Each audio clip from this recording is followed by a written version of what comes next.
নমস্কার। আপনারা নিশ্চয়ই সুস্থ আছেন, ভালো আছেন। উচ্চ প্রাথমিক অর্থাৎ আপার প্রাইমারি স্কুলে যোগ দিতে হয়রানি সমাধানের নির্দেশিকা প্রকাশ করেছে শিক্ষা দপ্তর। উচ্চ প্রাথমিকের অনেক প্রার্থী সুপারিশপত্র নিয়ে স্কুলে যোগদান করতে গিয়ে নানা সমস্যার সম্মুখীন হচ্ছেন বলে বেশ কয়েকদিন ধরে অভিযোগ উঠছিল। সূত্রের খবর, এই অসুবিধা দূর করে কোন ক্ষেত্রে কিভাবে সমাধান করতে হবে তার নির্দেশিকা প্রকাশ করেছে শিক্ষা দপ্তর। এই সমস্যা সমাধানের জন্য ৩/১২/২০২৪ তারিখে government of West Bengal directorate of school education একটা ক্লারিফিকেশন দিয়েছেন, যার memo number 1647 GA regarding joining of upper primary candidates recommended in first SLST 2016।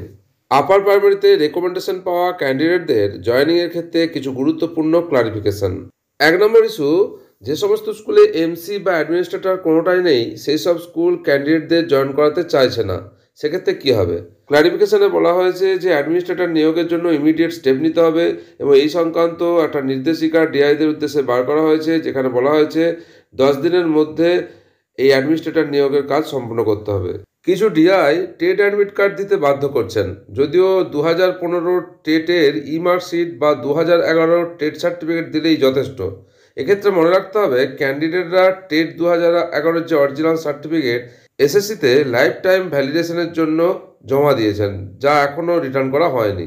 এই ইস্যুতে ডিআইরা যা দাবি করছেন বা যা চাইছেন তার কোনো জিও নেই, সুতরাং ডিআই এরকম কোনো ডিমান্ড করতে পারেন না। কিছু ডিআই ইন্টারভিউ কল লেটার চাইছেন ক্যান্ডিডেটদের কাছ থেকে, যেটা খুবই খারাপ। পরে বলা হয় অ্যাপয়েন্টমেন্ট লেটার ইস্যু করার আগে ডিআইদের যে রেকমেন্ডেশন কপি আছে তার সঙ্গে ক্যান্ডিডেটদের রেকমেন্ডেশন কপি ভেরিফাই করে নিতে হবে।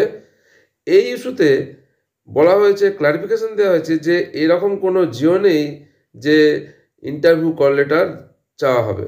৪ নম্বর ইস্যু, কিছু স্কুল অ্যাপয়েন্টমেন্ট লেটার ইস্যু করতে এখনও দেরি করছেন, কেননা তারা মনে করছেন যে WBSE হচ্ছে অ্যাপয়েন্টিং অথরিটি। এই ইস্যুর এগেনস্টে ক্লারিফিকেশন দেওয়া হয়েছে, না, এই আপার প্রাইমারির যে রিক্রুটমেন্ট চলছে শুধুমাত্র এটির ক্ষেত্রেই স্কুল অথরিটি হচ্ছে অ্যাপয়েন্টিং অথরিটি। ৫ নম্বর ইস্যু, রেকমেন্ডেশন লেটারে নামের স্পেলিং মিস্টেক বা নাম বা পদবীর মাঝে স্পেস ইত্যাদি যে মাইনরস এরর দেখা যাচ্ছে, সেক্ষেত্রে স্কুল জয়েন করাতে চাইছে না। এই ইস্যুর এগেনস্টে ক্লারিফিকেশন দেওয়া হয়েছে, এরকম যদি মাইনর রিজন থাকে, মিস্টেক থাকে, তাহলে সেক্ষেত্রে ক্যান্ডিডেটকে জয়েন করতে দিতে হবে।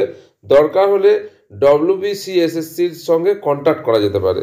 ৬ নম্বর ইস্যু হচ্ছে equivalence issue, 2016 rule 2 sub rule C। এই ইস্যুর এগেনস্টে ক্লারিফিকেশন দেওয়া হয়েছে যে WBCSSCর 28/9/2016 যে নোটিফিকেশন বেরিয়েছিল সেই নোটিফিকেশন ফলো করতে হবে। Equivalence of subject, acceptance of subject, upper primary consolidated equivalence, proper reservation ক্যাটাগরিতে যদি কোনো ভ্যাকেন্সি নন এক্সিস্টেন্স থাকে, এই ইস্যুর ক্ষেত্রে ক্লারিফিকেশন দেওয়া হয়েছে যে কনসার্ন স্কুলের সঙ্গে ভালোভাবে ভেরিফিকেশন করতে হবে।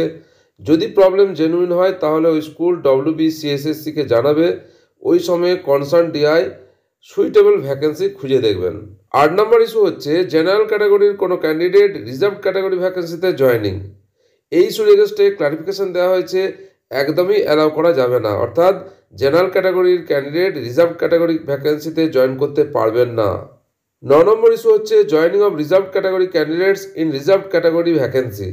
এই ইস্যুর এগেনস্টে ক্লারিফিকেশন হচ্ছে to be allowed if recommended by WBCSSC, অর্থাৎ WBCSSC দ্বারা রেকমেন্ডেড হলে অ্যালাউড। এই ক্লারিফিকেশনের কপি অল ডিস্ট্রিক্ট ডিআইদের উদ্দেশ্যে পাঠানো হয়েছে, যাতে তারা নেসেসারি অ্যাকশন নিতে পারেন। 2016 আপার প্রাইমারির যে সমস্ত ক্যান্ডিডেট রেকমেন্ডেশন লেটার পেয়েছেন তাদের জয়নিংয়ের সুবিধার জন্য directorate of school education West Bengal government 23 December বিভিন্ন ওঠা ইস্যুর এগেনস্টে কিছু ক্লারিফিকেশন দিয়েছেন, তা আপনাদের সঙ্গে শেয়ার করলাম। আশা করি উপকার আসবে। আপনারা সকলে সুস্থ থাকুন, ভালো থাকুন।